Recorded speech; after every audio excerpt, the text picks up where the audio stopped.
Wellman TV. Marshall Ortega. Kabanata 236 na Hotpot Haven. Alas 6 ng gabi, dumating sina Vera at Marshall sa bagong bukas na Hotpot Haven sa labas ng Harmon Field. Ang restoran ay abala sa mga tao, at ang bawat mesa ay puno. Itong bagong bukas na hotpot restaurant ay maganda ang takbo, nakangiting sabi ni Marshall habang pasulyap-sulyap sa mataong tanawin, kung saan halos lahat ng mesa ay okupado. Sa sandaling iyon, napansin niya ang ilang pares ng mga mata na puno ng pagpatay na layunin na nakatutok sa kanya. Mukhang dumating na nga sa Harmon Field ang mga assassin mula sa madilim na mundo. Nakuha ni Vera ang nakakaakit na aroma, ikanawit ni Vera ang kanyang braso sa may pagmamalaki ni Marshall. Siyempre, tanging ang pinakamahusay para sa aking mga rekomendasyon. Ilang araw na ang nakakaraan, ang mga executive ng kumpanya ay nagpahayag tungkol sa lugar na ito na ang pagkain ay sariwa, abot kaya, at nangungunang serbisyo. So, I thought I have to bring you here to try it, excited niyang sabi. Tara, pasok na tayo. Nasa akin ngayon pwede kang umorder ng kahit anong gusto mo. Hindi nagtagal, lumapit sa kanila ang isang staff mula sa Hotpot Restaurant, dinala sila sa front desk para magparehistro. Nakatanggap sila ng table card para sa table sham. Nalalasap ang mayayamang amoy na umaalingaw sa hangin, napapikit si Vera sa sarap. Ang bango lang ay nagugutom na ako. Waiter, tawag niya, magsisimula kami sa isang halo-halong kaldero, at pagkatapos ay dalhan kami ng seleksyon ng iyong pinakamasarap na pagkain. Ang server ay nag-alinlangan saglit at maingat na nagtanong, Miss, mayroon kaming daan-daang mga pagkain sa aming menu. Hindi ba masyadong marami ang mag-order ng isa sa bawat isa? Tumango si Marshall bilang pagsang-ayon. Ito ay magiging sobra-sobra. Magsimula tayo sa 20 ulam, 10 karne at 10 gulay. At siguraduhin na ang hotpot base ay may malakas na lasa. Gayun din, kumuha ng ilang bote ng inumin para sa atin. Nagpout si Vera. Sa ganitong masarap na pagkain, bakit walang alak? Maaari kang uminom ng kaunti kung gusto mo, sagot ni Marshall, pero limitahan mo lang. Ayokong maghatid ng lasing sa bahay. Pagkaalis ng waiter, pilyong ngumisi si Vera. So, no drinking because you want a clear head for something, ham. Snap! Isang bala ng plastik na larwang biglang lumipad patungo sa mata ni Vera. Umangat ang kamay ni Marshall, nahuli ito sa hangin. Nilingan niya ang isang 10 taong gulang na batang lalaki na may hawak na larwang baril, na handang muling barilin, habang walang tigil na pinupuri siya ng kanyang mga magulang. Tumayo si Vera at magalang na hinarap sila. Hi! Excuse me. Parents niya kayo diba? Sa dinami-dami ng tao dito, baka may makasakit ng toy gun na ganyan. Naputol ang sinabi ni Vera nang agad na nag-defensive ang ina ng bata. Anong ibig mong sabihin? Larwang baril lang yan, at gawa sa plastic pellets lang ang mga bala. Ano bang problema? Masyado kang sensitive. Natigilan si Vera, hindi niya inaasahan ang ganoong reaksyon. I was just giving you a heads up for your own good. You don't need to be rude. Sumimangot ang ama ng bata at tinusok siya ng isang daliri, ano ang gagawin mo dito? Pagsisisihan mo ito kung sasabihin mo pa ang tungkol sa anak ko. Sinulyapan ni Marshall ang pamilya, pagkatapos ay mahinahong hinayla si Vera pabalik sa kanilang mesa. Don't fool me. They're so. Napasimangot si Vera, nagulat sa hindi makatwiran ang mga magulang, at hinayla na lang siya ni Marshall. Forget it, sabi ni Marshall, sinenyasan siyang mag-relax. We're here to eat. It's not worth getting upset over people like that. Malapit na ang pagkain natin. Vera rolled her eyes at Marshall and reluctantly sat her down, muttering, I was just trying to give them some friendly advice about their child. What if he ends up hurting someone with a bad temper? The kid could be in real trouble. Marshall chuckled, mukhang walang pakialam ang mga magulang niya. Bakit kailangan mo? Pagkaraan ng ilang sandali, huminga siya ng malalim at inamin na marahil ay tama siya. Sa paligid nila, umiling ang ibang kainan kay Marshall. Walang backbone ang lalaking ito. Hinahayaan ang girlfriend niya na tretuhin ng ganoon. Oo, anong pushover? Not really. You saw how unreasonable that family was. Malamang umiiwas lang siya sa isang eksena. Samantala, nang makitang nakatalikod sina Marshall at Vera, patuloy na pinupuri ng mga magulang ng bata ang kanilang anak. Ang aming sanggol ay kamanghamanghang. Pumalakpak, pumalakpak, pumalakpak. Sa ilalim ng paghihikayat ng kanyang mga magulang, ang bata ay patuloy na tumatakbo sa paligid ng restoran na may hawak na larwang baril, na lumikha ng kaguluhan. Nakita ng security guard sa hot pot restaurant ang batang lalaki na tumatakbo at nagmadaling lumapit sa kanyang mga magulang, pinayuhan, pakisuyong bantayan ang iyong anak. Ang hot pot sabaw ay napakainit. Maaari itong magdulot ng malubhang paso kapag nasagasaan niya ito. Kaagad, nagalit ang ina ng bata. Hindi ba't kombinasyon ng paglilibang at kainan ang hot pot restaurant na ito? Napakaganda ng ugali ng aking munting anghel. Ano kaya ang maaaring mangyari? Kung patuloy kang nagsasalita ng walang kaparirikan, magsasampa ako ng reklamo laban sa iyo. Mabilis na sumama ang ama ng bata, ipinagtanggol ang kanyang asawa at pinagalitan din ang security guard. Ang gwardya, na nag-aatubili na makipagtalo pa, ay umatras upang maiwasang mawalan ng trabaho. Nang matapos siyang magsalita, dumaan ang isang server na may dalang isang umuusok na kaldero ng sabaw. Ang bata ay nagkakaroon ng sabog, nagmamadali sa mga masikip na pasilyo ng hot pot restaurant.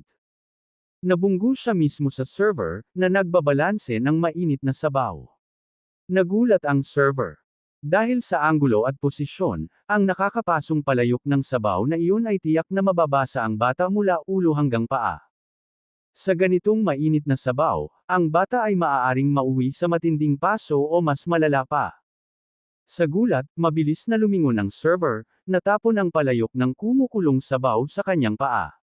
Buti na lang at kalahati lang ng paa niya ang napaso nito. Napaupo siya sa sahig dahil sa gulat. Nang makita ito, ang bata ay sadyang nagsimulang umiyak ng malakas. Nagmamadaling lumapit ang kanyang ina, na bigla sa ingay ng pag-iyak ng kanyang anak. Ganap na hindi pinapansin ang nasugatan na server, agad niyang tiningnan kung nasaktan ang kanyang anak. Nang makontento na hindi siya nasaktan, galit na galit niyang itinuro ang waitress. How could someone as incompetent as you be working here? You scared my poor baby. Hindi man lang makadala ng palayok ng hindi natapon walang silbi. Kung nasunog siya, babayaran mo. Ang server ay isang estudyante sa kolehiyo na nagtatrabaho ng part-time para bayaran ang kanyang tuition. Hindi niya inaasahan na tatanggihan ng ina ng bata ang paghingi ng tawad sa masungit na pag-uugali ng kanyang anak at hahabulin siya. Dahil nakaramdam siya ng pagkakasala, nagsimula siyang lumuha, "Mamulong, ang iyong anak ay tumatakbo sa buong hot pot restaurant. Nabangga niya ako, at ngayon ay nasunog ang aking paa." Narinig ang kanyang mga salita, ang ama ng bata. Agad siyang hinawakan sa kwelyo. "You better watch your mouth about my son. Gusto mo bang patumbahin kita? Ang mga tulad mo na mukhang kaawa-awa at walang asal, hindi man lang dapat nagtatrabaho dito. Nasunog ka ba sa paa mo? Kasalanan mo ito." Sa sandaling iyon, sumugod ang manager ng restaurant at tinulungan ang waitress na tumayo. "Vivian, pumunta ka sa likod. Mag-aayos ako ng magdadala sa iyo sa ospital." Humingi ng paumanhin sa mga magulang ng bata, nagawa ng manager na pakalmihin ang sitwasyon. Gayunpaman, ang mga magulang ay patuloy na nagbubulungan ng mga insulto habang sila ay bumalik sa kanilang mesa. Grabe ang lugar na ito. Next time, sa ibang lugar na tayo kakain. Maniniwala ka ba sa mababang standards ng mga tauhan nila? Nagmamaktol ang ama at ina ng bata. Sa panunood ng lahat ng ito, hindi nakaimik si Vera. "Marshall, nakita mo ba iyon? Paano sila kumilos ng ganito? Hindi ba nila napagtatanto na sinasaktan lang nila ang sarili nilang anak sa katagalan?" Si Marshall, hindi nabigla, kumagat ng pagkain. Makukuha nila kung ano ang darating ng mas maaga kaysa mamaya. Ang mga taong tulad nito ay hindi kailanman nahaharap sa mga kahihinatnan. Maaga pa. Nagpalingalinga si Vera, naguguluhan sa komento ni Marshall, saka napansin ang tatlong pamilyar na mukha sa pasukan. Bahagyang yumuko ang kanyang ulo, bumulong siya, Marshal, iyong tatlong galing sa opisina kaninang umaga nandito sila. Ang tatlo, dalawang lalaki at isang babae, ay walang iba kundi si Natalia Cross, Tobias Marsh, at Dustin Pierce mula sa Draconia Security Bureau 7th Investigation Division. Tumango si Marshal. Sa tamang panahon. Anong ibig mong sabihin?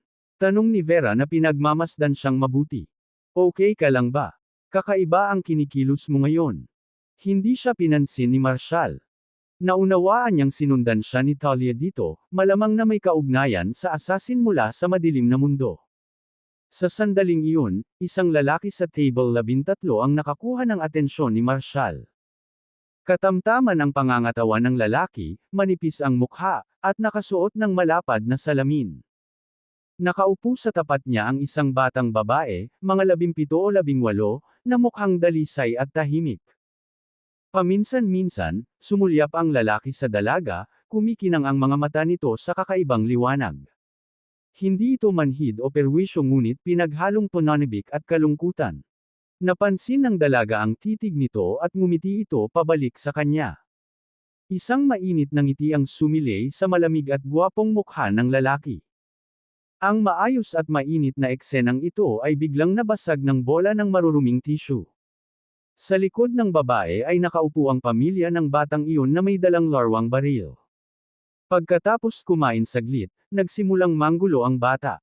Dinuraan niya ang mga napkin mula sa kanilang mesa, pinahiran ng langis ng sili, at sadyang ibinato sa dalaga.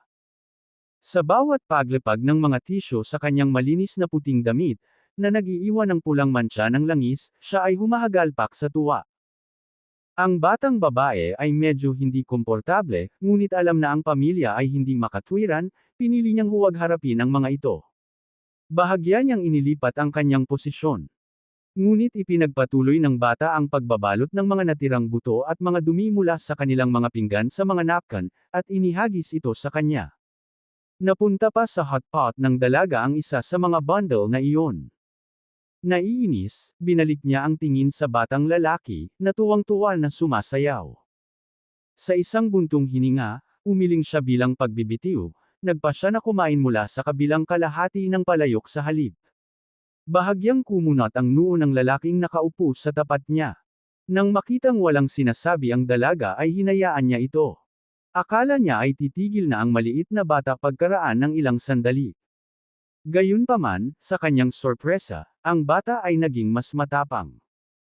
Naglagay siya ng mas maraming upos ng basura sigarilyo, buto, at toothpick sa mga napkin at itinapon ang mga ito sa kanyang palayok na may malakas na tawa. Nanginginig sa galit ang dalaga ngunit hindi naglakas loob na magsalita. Ang lalaking nasa table 13 ay biglang naglabas ng nakakatakot na aura. Ngunit nang makita niyang wala pang 10 ang bata, huminga siya ng malalim, tumayo, at hinarap ang kanyang mga magulang. Excuse me, pwede bang bantayan mo ang anak mo? Masyado siyang nukulit at nagtatapon ng basura sa kaldero ng babaeng iyon. Then, senyales to the waiter, he added, pakidalhan mo ang bata ng isang plato ng merienda. I'll treat him. Habang sinasabi niya ito, ang ama ng bata. Sinulyapan ang payat na lalaking nakasuot ng salamin at sinabing, ano ang malaki? Deal. Isa lang itong maruming kaldero. Babayaran ko ang aking anak na bata pa lamang. Matanda na kayong lahat, kaya bakit ang kulit nyo? Ito. Waiter, palitan mo ang kaldero niya. Nasa akin na. Ano bang problema ng mga tao ngayon? Hindi man lang matitiis ang bata. Kawawa naman ang ugali. Kabanata 237 Asasin ng Mundo ng Kadiliman. Nakaramdam ng hiya ang dalaga sa puting damit nang mapansin niyang lahat ng tao sa restaurant ay nakatingin sa direksyon niya. Mabilis na inipon ang kanyang mga gamit, tumayo siya at sinabing, wag na, busog na ako. No need to change anything. Magalang siyang tumango sa lalaking nakasuot ng makapal na salamin, salamat. Napagtanto ng lalaking may makapal na salamin na halatang naiinis ang dalaga sa hindi makatwirang pag-uugali ng pamilya ng lalaki. Namumula ang galit sa kanyang mga mata habang malamig na sinabi, kontrolin mo ang iyong anak. Agad na bamulong ang ama ng bata, ano sa iyo kung kontrolin ko ang anak ko o hindi? Wala kang karapatang sermonan ako. Umiling lang ang lalaki na may kasamang mapang-asar ng ngiti. Ang batang babae, na naramdaman ang pagtaas ng tensyon, ay mabilis na hinawakan ang kanyang braso. She urged, Mister, let it go. I don't want you to get into trouble because of me. I really am finished eating. Huminga ng malalim, ngumiti ang lalaki ng walang pakialam. Sige, papakinggan kita. Hindi pinansin ang kabastusan ng ama ng bata, bumalik siya sa kanyang upuan. Ang akala ng lahat ay nagkalat na ang nalalapit na labanan, ngunit nang malapit nang umalis ang batang babae sa mesa, ang batang lalaki, nang makita ang kanyang ama na nakikipagtalo sa kanya, ay biglang sumugod. Sa sobrang galit, ibinato niya ang umuusok na palayok ng mainit na sabaw sa kanya. Tumalsik ang kumukulong likido sa mga braso at binti ng dalaga. Isang matinis na sigaw ang pinakawalan ni Vera na nasa malapit. Ang bangis ng bata ay parehong natulala kay Marshall. Paano magiging malupit ang isang 10 taong gulang na bata? Sinunog ng nakakapasong sabaw ang dalaga, na nagdulot ng matinding pinsala. Ang lalaking nakasuot ng makapal na salamin ay nagmamadaling lumapit sa kanya, yamakap sa kanya habang nagsisimula siyang mawalan ng malay. Mabilis niyang tinasa ang mga sugat nito at dali-dali siyang tinungo ang gripo. Ang eksena ay nabuksan ng napakabilis na walang sinuman ang nagkaroon ng oras upang mag-react. Tumayo si Vera at sumigaw, nasunog siya ng iyong anak. May tumawag ng ambulansya. Bulalas niya, ang batang iyon ay talagang kasuklam-suklam. Nang makita ang kaguluhan, ayaw nang magtagal pa ng ama. Sinandok niya ang anak at tinungo ang exit. Tumigil ka. Hinarang ni Vera ang kanilang dinadaanan. Iniwas ng ina ang kanyang kamay kay Vera, ngunit hinawakan ni Marshall ang kanyang palso. Walang aalis. Hindi pa naaayos ang usaping ito. Paano ka makakaalis? Mind your own business. Umalis ka na. Sigaw ng ama na pilit na pinapatabi si Marshall. Lingid sa kaalaman ng lahat, tahimik na lumapit sa ama ang lalaking nakasuot ng makapal na salamin. Walang sabi-sabi, inagaw niya ang bata sa braso niya. Bago pa makapag-react ang mga magulang, itinulak niya ang ulo ng bata sa kumukulong sabaw sa kanilang mesa. Natigilan ang ama sa pagkabigla nang maganap ang eksena. Nang makabalik na siya sa katinuan, sumugod siya upang iligtas ang kanyang anak. Bago pa siya makalapit sa kanila, nahuli siya ng lalaking may makapal na salamin sa pamamagitan ng mabilis na pagsaksak ng tinidor sa kanyang lalamunan. Sa sandaling iyon, napagtanto ng ama na ang tila mahinang lalaking ito ay isang walang awa na figure. Huli na nang mapagtanto niya ito. Hindi lamang ang kanyang anak na lalaki ang niluto sa kumukulong sabaw, ngunit siya mismo ngayon ay nasa lupa, duguan dahil sa isang nakamamatay na pinsala. Nakatayo ang ina sa sobrang takot. Ang kanyang anak ay palaging masungit, at walang sinuman ang nang-ahas na tumayo sa kanya. Paano ito mangyayari ngayon? Ang kanyang asawa ay patay sa kanyang paanan, at ang buhay ng kanyang anak ay nabitay sa balanse. Ngunit ang lalaking nakasuot ng makapal na salamin ay walang balak na iligtas siya. Kinaladkad niya ang walang buhay na batang lalaki sa harap niya, malamig na naglakad palapit sa babae, at sinaksak ang isang tinidor sa lalamunan nito. Dahil doon, inihagis niya ang katawan ng bata sa isang tabi at sinaklot ang sugatang babae, at nagmamadaling pumunta sa labasan. Sa isang iglap, nagkaroon ng kaguluhan sa Hotpot Haven. Samantala, napagtanto ni Talia at ng kanyang mga kasama, na nakamasid mula sa pasukan, na may isang bagay na lubhang mali. Agad nilang itinuon ang tingin sa lalaking may makapal na salamin. Nakilala siya ni Marshall mula sa isang larawang ipinadala sa pamamagitan ng Dark Web. Ipinadala ng The World of Darkness, code-named Viper, ang lalaking ito bilang isang assassin. Orihinal na mula sa Koffer, ang kanyang tunay na pangalan ay Jabez Orlov. Siya ay tila mahina, ngunit ang kanyang mga pamamaraan ay walang awa. May usap-usapan na minsan siyang naging doktor. Matapos ang isang tagapagmana ng isang mayamang pamilyang Koffer na brutal na pinatay ang kanyang kapatid na babae, tinalikuran niya ang kanyang karera sa medisina at gumugol ng 5 taon na hinahasa ang kanyang mga kasanayan. Mag-isa niyang pinunasan ang buong pamilya ng tycoon, kaya napunta sa landas ng isang assassin. Kanina, naging mabait si Viper sa mga babae sa Table 13, marahil dahil naalala niya ang sarili niyang kapatid sa kanyang magiliw na kilos at tahimik na kagandahan. Kung hindi, hinding-hindi niya isinakripisyo ang kanyang misyon para sa ganoong insidente. Bibigyan siya ng World of Darkness ng death warrant para sa kanyang hindi propesyonal na pagkakamali, na ginagarantiyahan ang walang katapusang pagtugis. Humakbang si Talia sa harapan ni Jabez. Nagbabala siya, tumigil ka dyan. Magalang na tumanggaw si Jabez at itinuro ang dalaga sa kanyang mga bisig. Sa isang iglap, tumakbo siya pakaliwa. Agad siyang hinabol ni Talia at ng kanyang mga kasamahan. Nagpaputok ng baril si Jabez sa kisame, dahilan para magsipa ang lahat ng parokyano. Nang madaanan ni Talia si Marshall, hinawakan niya ang braso nito.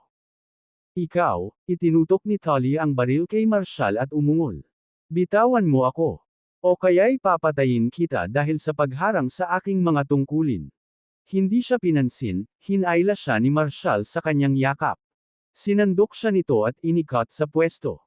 Si Talia ay sumipa at kumamo, sumisigaw, bitawan mo ako. Biglang, nakita niya ang isang kislap ng pilak na humahampas sa kanya. Saksak, saksak, saksak. Tatlong silver throwing dagger ang dumaan at halos hindi niya nakita ang kanyang mga mata. Halos maramdaman ni Talia ang malamig na aura ng kamatayan na nagmumula sa mga talim. Ang pagkakaroon ng trabaho sa pagpapatupad ng batas sa loob ng maraming taon, nakilala niya ang kabagsikan ng mga dagger na iyon. Sila ay kumitil ng maraming buhay, na nag-iwan sa likod ng mga pool ng dugo.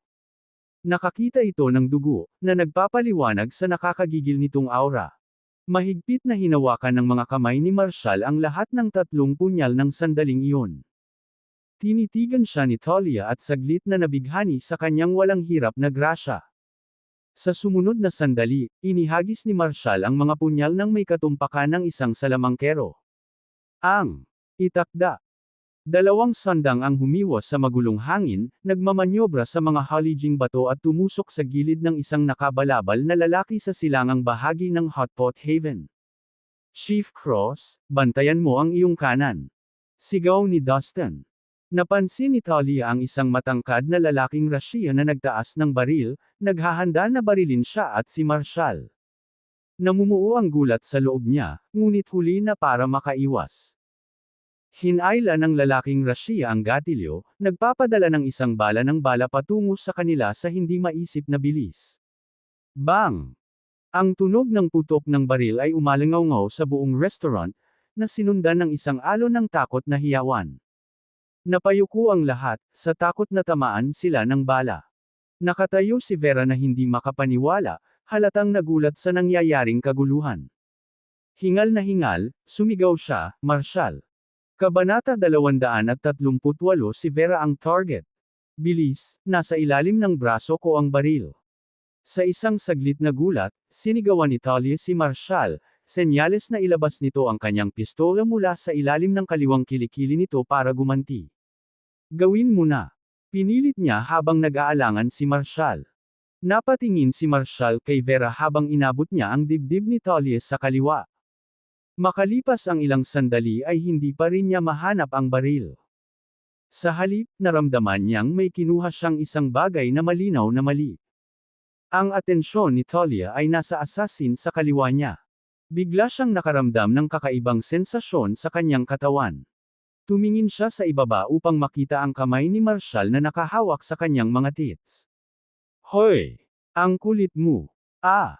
Namula siya sa hiya at marahas na sinipa si Marshall. Man it.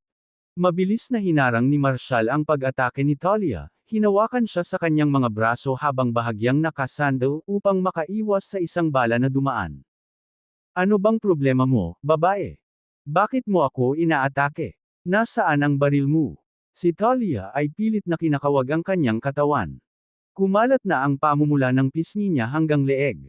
She chided, "You pervert. Bitawan mo nga ako." Paano ako pervert? Ikaw ang. Noon lang napagtanto ni Marshall na mali ang nahawakan niya. You. Ikaw *Eschol. Si Talia ay parang leon sa init, umiling-iling at kumagat ng malakas sa braso ni Marshall. Tuta ka na ba ngayon? Binitawan siya ni Marshall at tinulak siya palayo. Isang bala ng assassin sa kaliwa ang dumaan sa mga mata ni Talia. Sa isang mabangis na titig kay Marshall, inilabas ni Talia ang kanyang baril mula sa kanyang kilikili at nagpaputok ng mga bala sa umatake. Ang mga parokyano sa Hotpot Haven ay tumakas sa takot. Sa kanyang pagbaril, mabilis na sumulong si Talia. Ang kanyang buong katawan ay naglabas ng nakamamatay na aura. Matapos ang isang mabangis na palitan, naabot niya ang kahangahangang mamamatay tao sa isang iglap. Hindi inaasahang nakipagbakbakan si Talia sa assassin, na ikinagulat niya. Umiling si Marshall habang pinagmamasdan ng maliksi na figure ni Talia. Kahit na ang kanyang mga kasanayan ay mabangis at makapangyarihan, hinasa sa pagiging perpekto sa loob ng hanay ng militar, ang kanyang mga diskarte sa pakikipaglaban ay talagang katangi-tangi. Ang kanyang mga kakayahan sa pakikipaglaban ay maaari lamang ilarawan bilang top tier. Ang mamamatay tao na kaharap niya ay hindi ordinaryong mandirigma. Siya ay isang master ng hardening techniques. Pagkatapos ng ilang palitan, natagpuan ni Talia ang sarili sa pagtatanggol. Samantala, isang surge of murdering intent ang sumabog sa paligid ng restaurant. Naramdaman ni Marshall na maraming masasamang presensya ang mabilis na lumalapit kay Vera. Hindi kaya siya ang hinahabol ng mga assassin na ito, kundi si Vera. Mabilis siyang lumipat sa gilid ni Vera at hinawakan ang kamay nito. Sa kanyang gulat, bahagyang nakahinga si Vera sa kilos na ito. Tumingin siya kay Marshall at ngumiti, "Hindi ka ba makulit? Komportable bang sunggaban siya? Alam mo, ibig mong sabihin ang kanyang tits." Nagkibit balikat si Marshall at inamin, "Very." Bang! Bang! Dalawang mababang putok ng baril ang umalingaw-ngaw sa restaurant, na yumanig sa mismong dingding. Gulat na gulat ang ilang mga assassin na nakatago sa mga sulok. Ang isa sa kanila ay sumigaw, tumakbo. Sinundan sila ni Talia sa bilis ng palaso. Pinangunahan ni Marshall si Vera palabas ng Hotpot Haven. Binalik niya ang tingin sa eksena sa labas na may mahinang tawa. Ang koponan ay kulang pa rin sa maraming paraan. Nang madaanan niya sina Tobias at Dustin, tinapunan siya ng inis na tingin bago mabilis na sumama sa away. Sa pagharap sa Russia assassin sa tabi ni Talia, natagpuan nila ang kanilang sarili sa isang dehado. Napilitan silang tatlo na umatras, nagpaputok ng kanilang mga armas gaya ng ginagawa nila. Ang mamamatay tao na nakatayo sa tapat nila ay matangkad at matipuno, ngunit hindi kapani-pani walang maliksi. Habang nakaharap siya sa putok ng baril mula kay Talia, at ang kanyang mga kasama, siya darted sa paligid na may kapansin-pansin. Husay na umiiwas sa kanilang kagat. Matukoy ang katumpakan.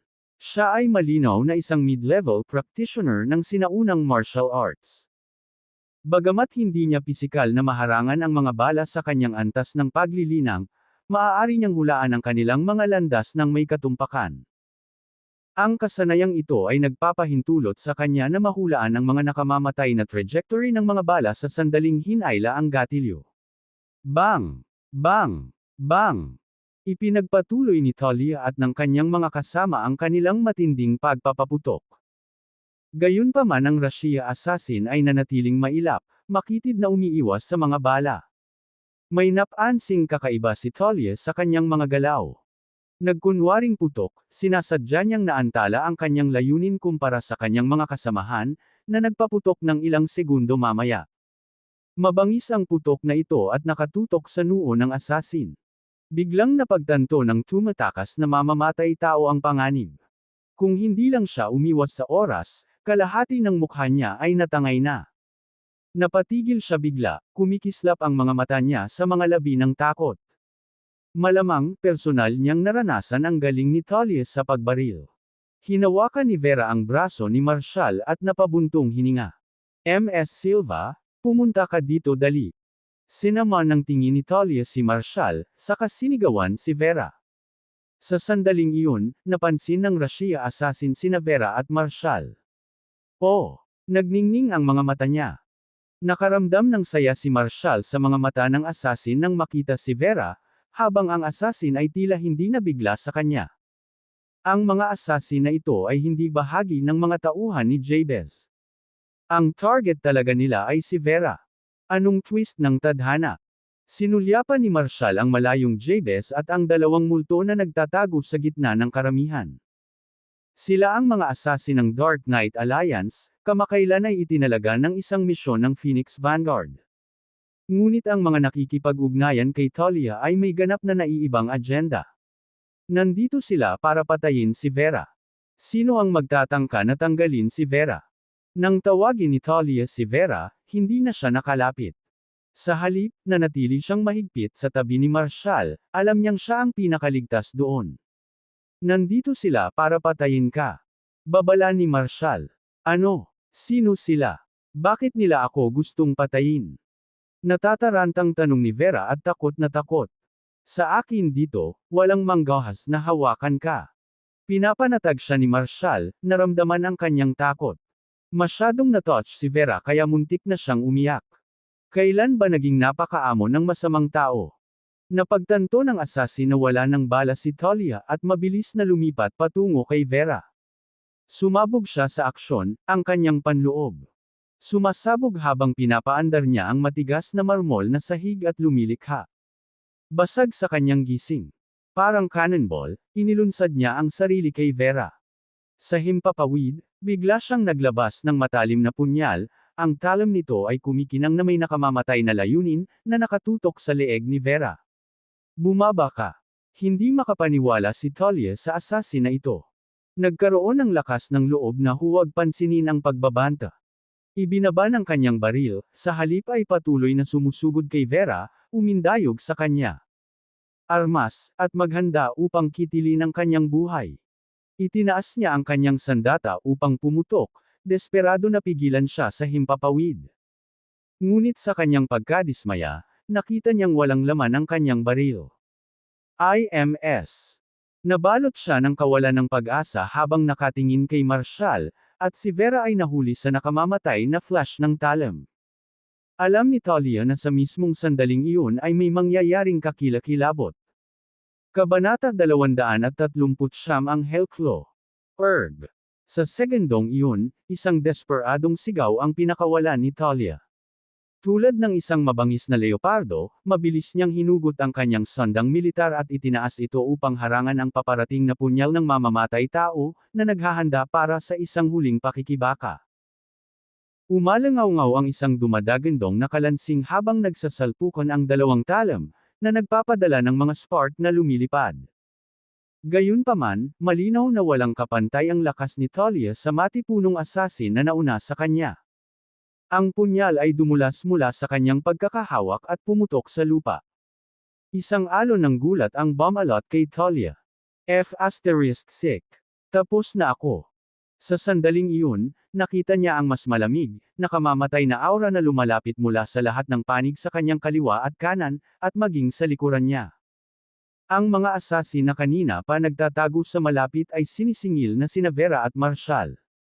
Mabilis na pinatumba ng mga sumusulong na mamamatay sina Tobias at Dustin nang magtangka silang makialam.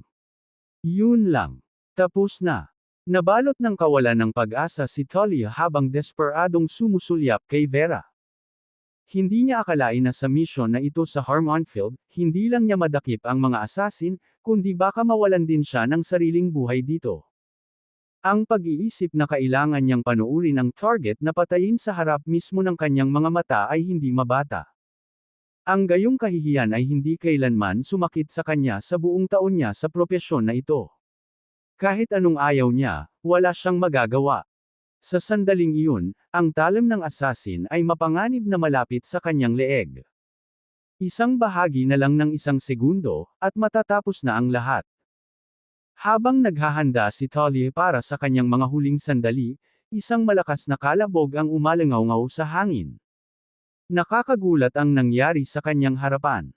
Niyakap ni Marshall si Vera. Gamit ang isang casual na pag-wave ng kanyang kamay, pinaharurot niya paatras ang matipunong Russia assassin, na parabang nabangga siya sa isang truck. Kumalabog. Bumangga siya sa isang puno sa tapat ng isang restaurant, bumagsak sa lupa kasabay ng kalabog. Nakahiga ang kanyang napakalaking katawan na nanginginig, bawat buto ay nabasag sa loob. Ang mamamatay tao ay nakahiga sa lupa, kumikibot-kibot na parang tumpok ng putik. Ito ba ay isang uri ng ilusyon? Nag-react naman ang apat pang asasin. Napabalikwas ang dalawa sa harapan na parang natama ng bakal na pader, napaungol sa sakit. Ang natitira ay biglang huminto, ang kanilang mga mata ay nakatutok kay Marshall sa gulat. Si Grease, isang Russia assassin, ay nakipagtulungan sa kanila. Siya ang kinilalang pinakamalakas at pinakamalupit na miyembro ng kanilang organisasyon. Ngunit hindi nakayanan ni Grease ang isang mahinang suntok mula kay Marshall. Ang tila ordinaryong binata kaya ay isang hidden combat expert. Pagkatapos ng maikling sandali ng kakilakilabot, ang dalawang mamamatay tao ay lumapit at nagtanong, "Kuya, saang landas ang iyong tinatahak? Kami ay mga asasin mula sa Hellclaw.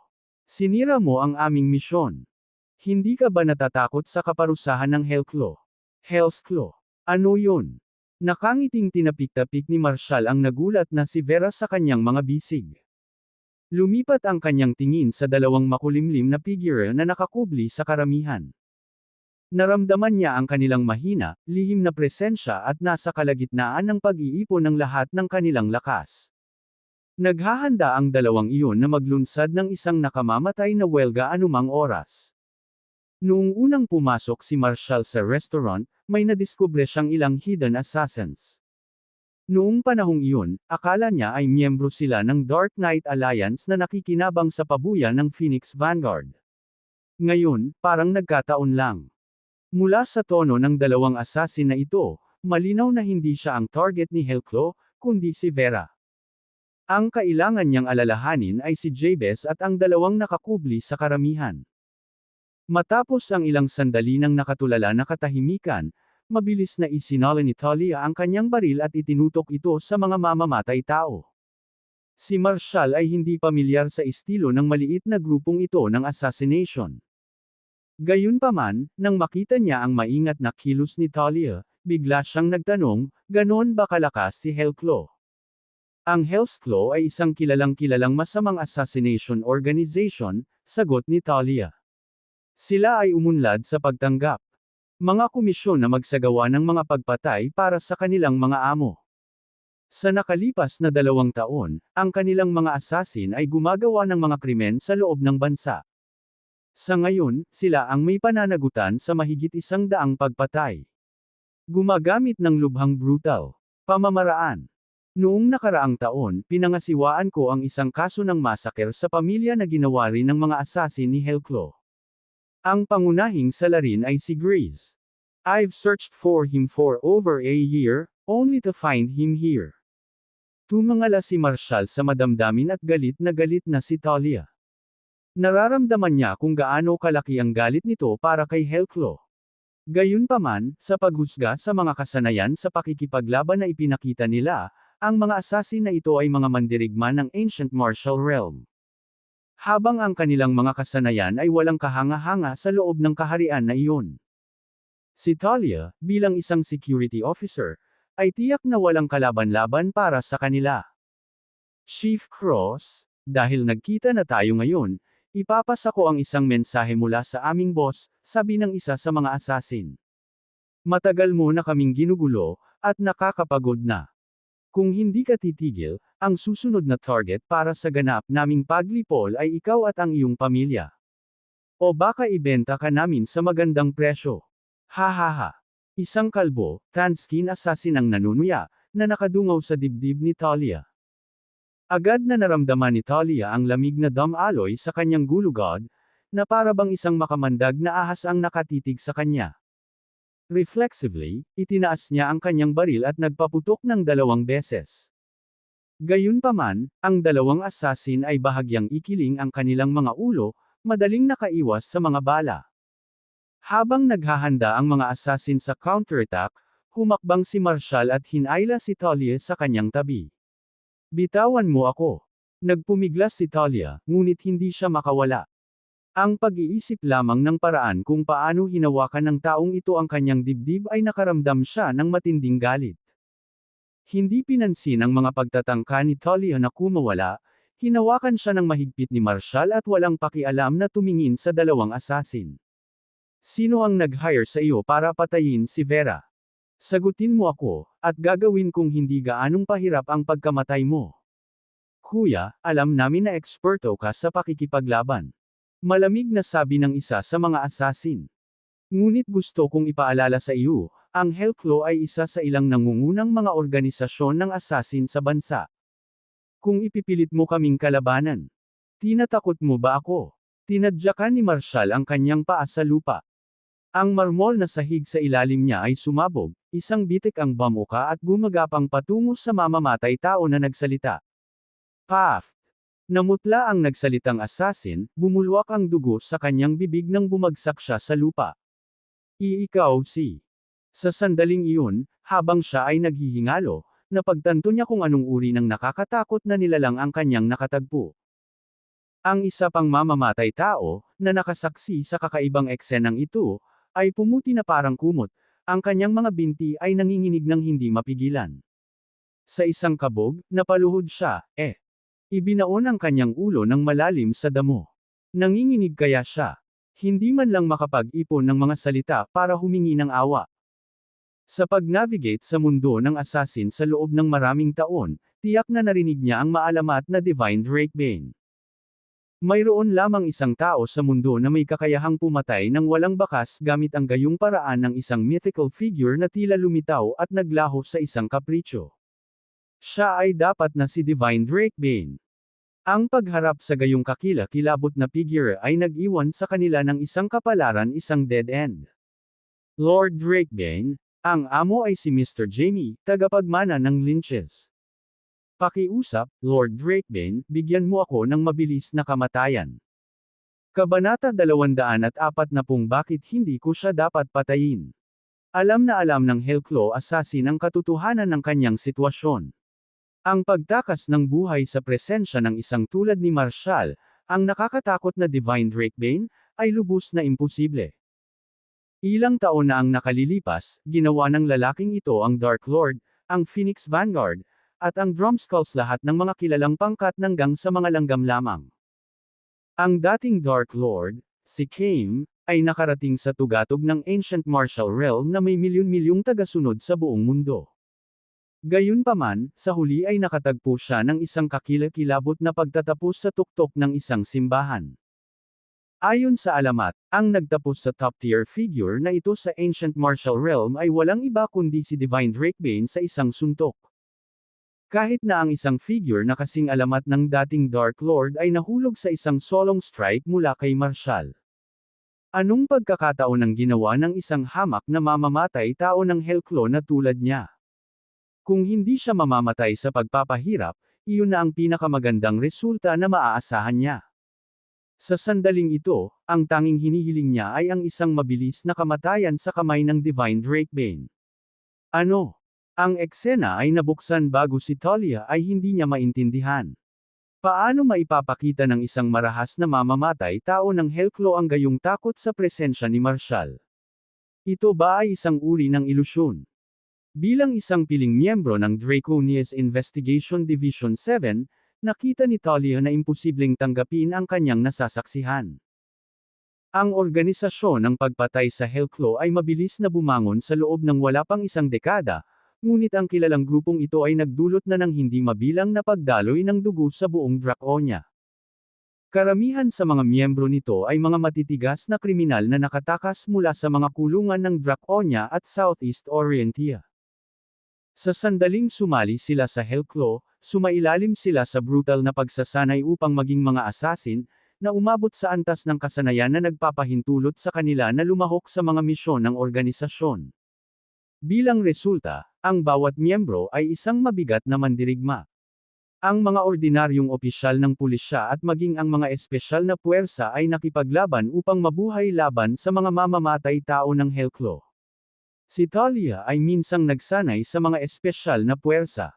Hindi lamang siya sanay sa pakikipaglaban, ngunit ang kanyang pagiging mamarkahan ay matalas din. Bagamat hindi niya kayang pantayan ang mga elite ng Draconia's Werewolf Special Forces, itinuring pa rin siyang top tier sa mga regular na opisyal. Sa kabila ng kanyang kagalingan, halos hindi niya mapigilan ang kanyang sarili laban sa isang karaniwang mamamatay tao ng Hellclaw. Ang pakikipagtagpo sa isang tulad ni Grace ay malamang na mag-iiwan sa kanya na nagpupumilit na makatakas. Ngunit narito si Marshall, na hindi lamang malubhang nasugatan si Grace ngunit nakapatay din ng 3 mamamatay tao sa Hellclaw. Ngayon, ginawa niyang takot na takot ang assassin sa harap niya kaya lumuhad siya, nanginginig na parang nakakita ng demonyo. Sino ba talaga si Marshall? Ano ang nakakatakot sa kanya na maging ang mga mamamatay tao sa Hellclaw ay natakot? Ang mas nakakagulat, si Marshall ay nagkaroon ng conflict sa Brookhaven Marshall Alliance sa Harmonfield Hotel ilang araw lang ang nakalipas. Kinabukasan, misteryosong naglaho ang alyansa. May tsismis na ang lahat ng ito ay gawa lamang ni Marshall. Pero hindi makapaniwala si Talia. Gaano man kakilakilabot ang isang tao, hindi nila kayang panindigan ang pinakamakapangyarihang alyansa sa Draconia, pati na ang sirain ito. Palihim na pinagmasdan ni Talia ang gwapong mukha ni Marshall, nakaramdam ng biglaang paghamak. Para lagyan ng label ang taong ito na isang rogue ay tila mas angkop.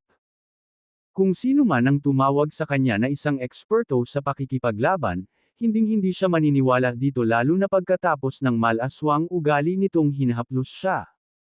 Ito ay sapat na malinaw na ang taong ito ay hanggang sa hindi mabuti. Sa pinakamainam, siya ay isang bahagyang mas bihasang rogue.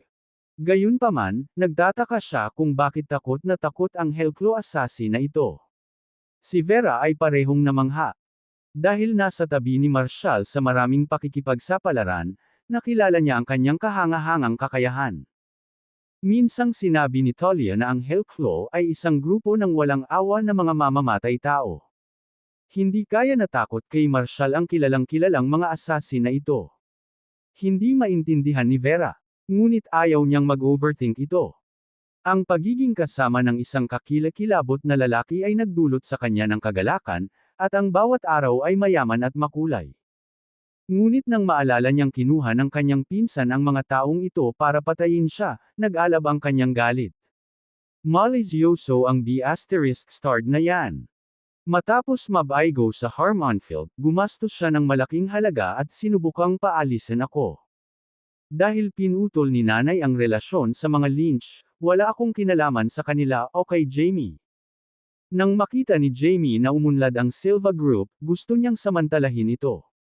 Dahil dito, hinahangad niyang kunin ang buhay ko. Jamie, nananaginip ka. Ang grupo ng Silva ay gawain sa buhay ng aking ina at regalo mula kay Marshall. Walang aagaw sa akin. Naramdaman ni Marshall ang kalungkutan ni Vera at hinawakan ng mahigpit ang kamay nito. Sinipa niya ang isang punyal sa lupa. Malamig na kumikinang ang punyal habang bumulusok ito sa leeg ng mamamatay tao ng Hellclaw. Bakit mo siya pinatay? Sigaw ni Talia habang inilalagay ang baril sa holster nito, puno ng hindi makapaniwala ang boses. Mabilis na sulyap ni Marshall kay Talia. Na ang shirt ay nasa gilid ng Burstin. Kinagat niya ang kanyang mga labi at sinabing, bakit ko siya iingatan? Bago pa makapaglabas ng panibagong paninira si Talia, isang alon ng pagpatay na layunin ang biglang sumabog mula sa karamihan. Nanginginig ang mga nanunood sa kanilang kaibuturan. Isang anino ang bumaril mula sa kadiliman ng karamihan, isang punyal na humihiwa sa hangin, at bumaril patungo kina Talia at Marshall. Sinamantala ng nakatagong ekspertong ito ang pagkagambala ni Talia at Marshall para maglunsad ng sorpresang pag-atake. Nahuli sa bantay, halos walang oras si Talia na mag-react. Ingat! Sina Tobias at Dustin, na parehong nasugatan, ay sabay na sumigaw. Nakita ni Talia ang paggalaw mula sa gilid ng kanyang mata at likas na gustong tumutol. Gayunpaman, ang assassin ay masyadong mabilis. Hindi man lang siya nagkaroon ng pagkakataong bumunot ng kanyang sandata. Perfect timing. Nag-alala ako na hindi ka maglalakas loob na pumunta. Tumawa si Marshall, hinayla si Talia sa tabi.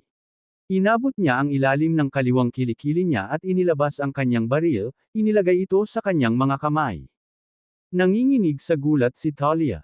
Siya reflexingly tumalikod at pinaputukan ang assassin. Ang assassin ay nakaiwas ng madali. Iginagalaw niya ang kanyang katawan habang ang mga bala ay dumaan sa kanyang mga tainga, hindi man lang siya tinatamaan. Frustrated, hinayla ni Talia ang gatilyo hanggang sa maubos ang laman ng kanyang magazine, ngunit walang tumama. Lumapit ang assassin kina Marshall at Talia, ngiting-ngiti sa kanila. Mabilis na inagaw ni Marshall ang isang punyal sa baywang ni Talia at itinutok ito sa lalamunan ng assassin. Spurt. Umagos ang dugo sa sugat.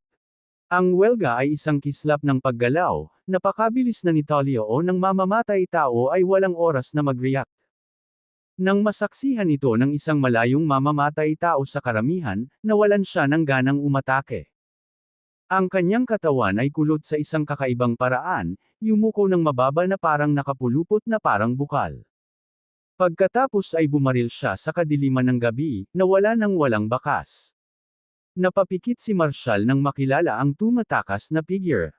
Isa itong Skola assassin sobrang maliksi, kayang tumakbo sa bilis na 2 beses kaysa sa pinakamabilis na tao. Gayunpaman, ngayon na ang taong ito ay nagpahayag ng kanilang sarili, walang nakaligtas sa pagkakahawak ni Marshall. Isang mapaglarong ngiti ang pinakawalan ni Marshall para sa gulat na gulat pa ring si Talia. Inakay niya si Vera patungo sa parking lot. Hoy! Tumigil ka nga dyan. Sumugod si Talia sa harapan ni Marshall, inutusan siyang huminto. May mga tanong pa ako sa'yo. Bumalik ka sa istasyon para makipagtulungan sa investigasyon natin. Bahagyang tumawa si Marshall, tumabi kay Talia. I just helped you out. Instead of, ako, gusto mo ako. Vel. Dagdag boycation. Maging totoo. Ang istasyon para sa iyong pagsisiyasat. Maging totoo. Nang malagpasan niya ito, sumulyap siya sa malawak nitong dibdib at ngumisi, ang sarap sa pakiramdam. Ka. Tinakpan ni Talia ang kanyang dibdib, namumula ang kanyang mukha. She shouted at the retreating Marshall, "You be ****. Teka lang, hindi kita bibitawan ng